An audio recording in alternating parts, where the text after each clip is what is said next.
Your life suddenly turns upside down. You're not yourself. People turn against you for no reason. Doors keep closing, and deep inside you feel it. Someone did something to you. And then your mind goes there. Was it her? Was it someone in the family? Someone I trusted? But here's the truth that nobody wants to hear. In Islam, there is no surefire way to know who did black magic on you unless it's confessed or proven. And accusing the wrong person, that's a major sin. It could destroy relationships forever. But don't let that shake you, because this video isn't about who did it. It's about how to protect yourself, how to break it, and how to take your power back spiritually, emotionally, and completely through Allah's help.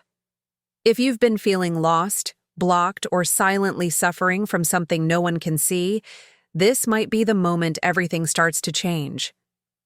People turn against you, and you don't even know why. This is usually the first thing that breaks you. You didn't fight, you didn't lie, you didn't hurt anyone. But suddenly, the people you were close to start pulling away. Their tone changes. Their warmth disappears. They begin treating you like the enemy.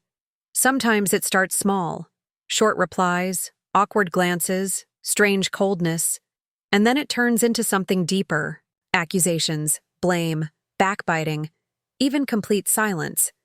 And you're left wondering, what did I do wrong? Why do they hate me all of a sudden? Why is everyone acting like I'm the problem?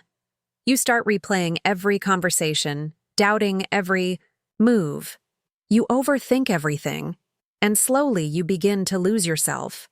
Your confidence drops. You withdraw, and you carry this guilt that you don't even understand. But here's the painful truth. This is one of the clearest signs of Sihr al-Tapri black magic that's done to destroy relationships. And yes, it's very real. The Quran mentions this specifically in Surah Al-Baqarah 21:1-2. They learn from them that by which they cause separation between a man and his wife. But it doesn't stop at marriage.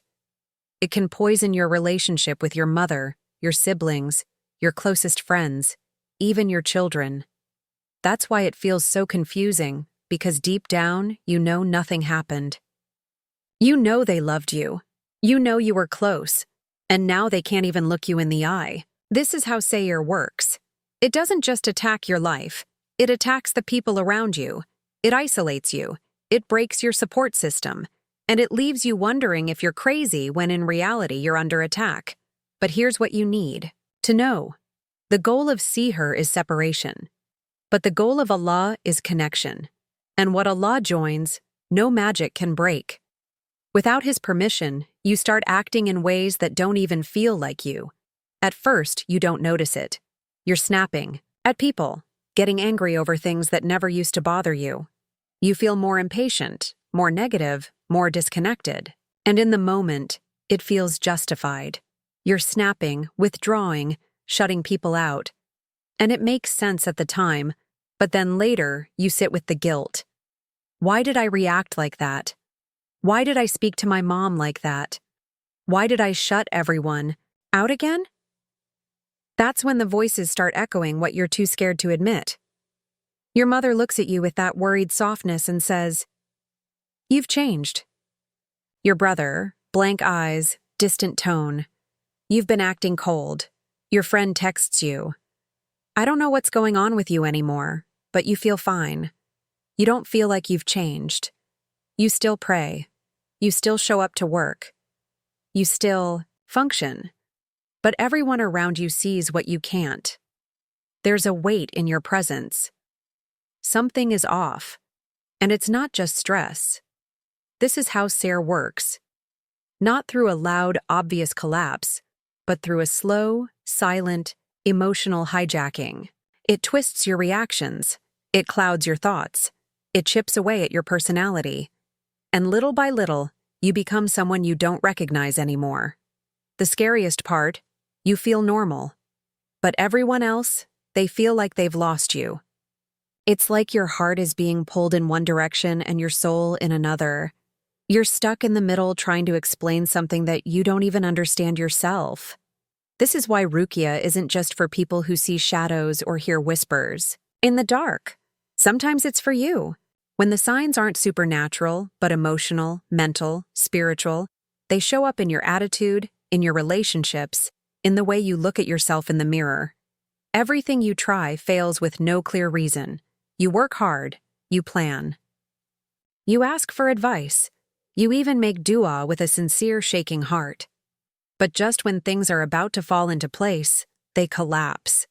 Marriage proposals disappear. Job offers ghost you. Friendships fall apart. Your health takes a sudden dip. And you ask yourself again and again, why does this keep happening to me? At first, you blame yourself. Then maybe you call it bad luck. But eventually, it feels like something is blocking you everywhere, every time. This is one of the most devastating truths about Sihr. It's not always explosive. It's subtle. It sabotages you quietly, repeatedly. And here's where so many get confused. Everything happens only by the will of Allah. No harm touches you unless He allows it. But when someone chooses to do Sihr, when they take your name to a magician, write it down, tie it, bury it, burn it, pour their jealousy into evil, they are held accountable. They didn't create the result, but they chose the sin. They intended the harm. And on the day of judgment, they'll answer for it.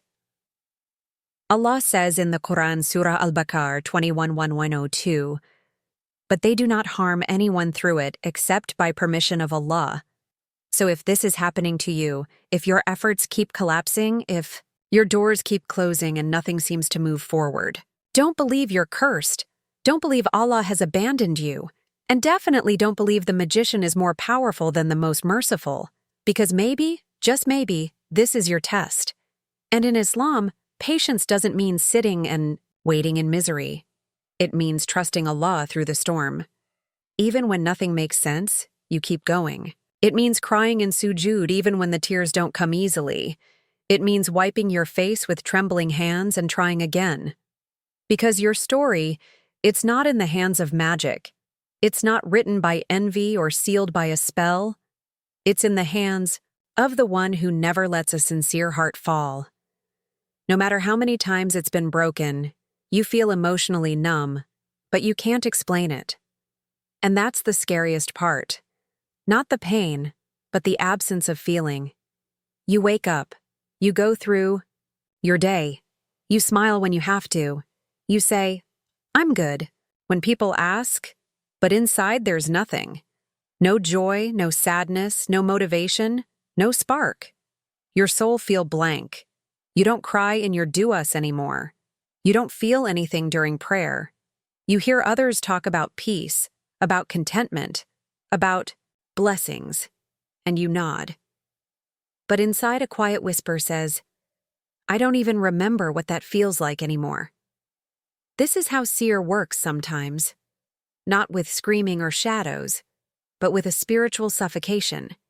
It doesn't destroy your life all at once. It slowly disconnects you from your own heart. And the worst part, you can't even describe it. You just say, I'm tired. It's probably just stress. But deep down, you know something else is wrong. You're not lazy. You're not weak. You're under attack. And the weapon being used against you is silence. But here's what you need to remember. Allah said in the Quran, Surah Alf 72:1, indeed, when Satan whispers to those mindful of Allah, they remember their Lord. Then they start to see things clearly. Sometimes that's all it takes.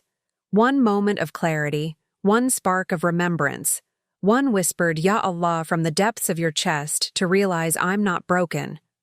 I'm under pressure, and I need to fight back. Not with panic, not with force, but with Quran, with patience, with quiet, consistent remembrance. Because when Sihr numbs the soul, Dhikr wakes it back up, you begin to notice you're isolating yourself, but not from toxic people, from the ones who actually love you. And this sign creeps in slowly. At first, you just want some space. You stop replying to texts, you let the phone ring. You sit quietly at home saying nothing. But then it goes deeper. You start getting annoyed by the people who care. You avoid eye contact with your parents. You cancel plans with your closest friends. You push away the very people trying to pull you back. And when they ask, "Are you okay?" you snap. You say, "I'm fine." But deep down, you know you're not. Here's the painful part. You don't even know why you're doing it. It's like one part of you wants to be left alone while another part is screaming, "Please, someone notice. Someone help me." This is exactly how Sihr traps its victim.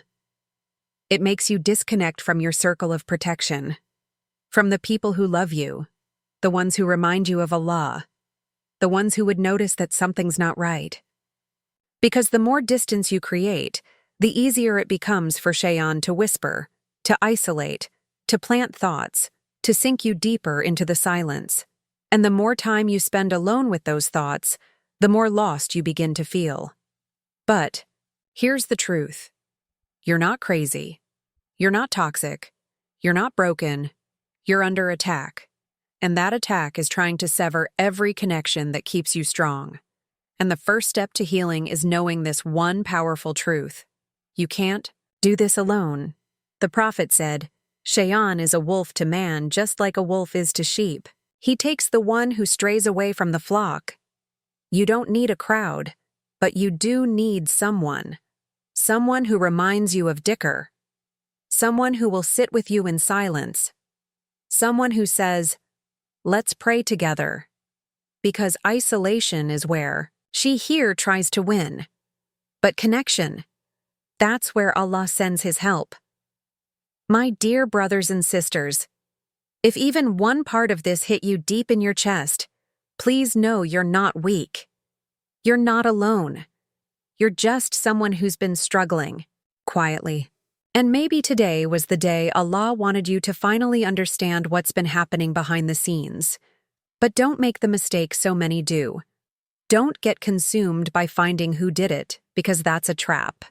In Islam, unless it's clear and proven, you are not allowed to accuse anyone.